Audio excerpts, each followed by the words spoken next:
Hello everyone welcome back to my channel. तो आपण video मैंने देखिए जानिबार तो मैं ऑब्वियसली गोटे बर्थडे सेलिब्रेशन को जाऊँ। तो मुझे रेडी होती आम समस्ते जाऊँ बापा माँ स्वामी मु। तो चलतु जा तलकू एपटे बापा गेट लॉक कले एपटे स्वामी कार रेडी कर सारे। तो आम फटाफट डेरी न करिक बाहरी जाइलु। एत टाइम प्राय 9 साढ़े 9 है। तो जाइकी पहुँची जाइलु प्रथम आम बड़ माँ घरे। तो चलते जा भीतर को।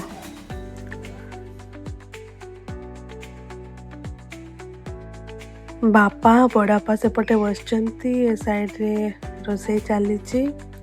हाँ रोसई बहुत भल थिला खाଇବା भी सब टेस्टी ही लगुला। बहुत गरम माने खरा पूरा कही भी हेनी। तो पूरा तापर ये हूँ आमर बर्थडे गर्ल। तो ता भीतर आम टे फोटोशूट चली जाता। ताकू देखी पारे केते खुशी अच्छी तार मस्ती मजाक चली। तापर तार से भीतर ता सांग आ जाइला। से आउ टे अधिक एक्साइटेड लगी पड़े मजा मस्ती रे।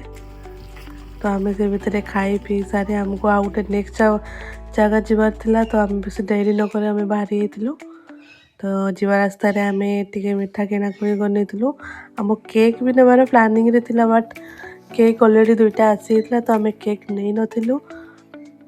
तो जाई पहुँची प्रथम या घिनी नहीं। तो समस्ते टे खियापिया सारी लगी पड़ू माने डेकोरेशन रे। हमको सेलिब्रेशन सारी पुणी रिटर्न भी करवा। तो फाइनली सब सारी के आम सेलिब्रेशन करनी। तापर छुआ मान को सब खाइते दिगला आम भी से भीतर खाई नहीं। तो कि बेसी डेरी न करे आमको भी घर को रिटर्न करवा।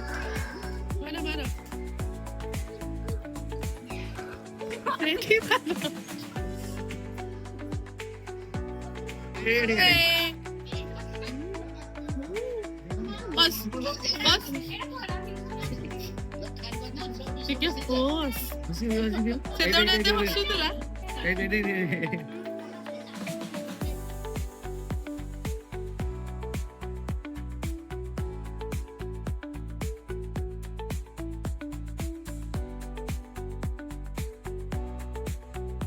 तो फ्रेंड्स फाइनली आम आसी घरे पहुँची दिनटा किसी आज एमती थिला। तो देखा नेक्स्ट ब्लॉग रे। आज good night bye bye. Thank you for watching.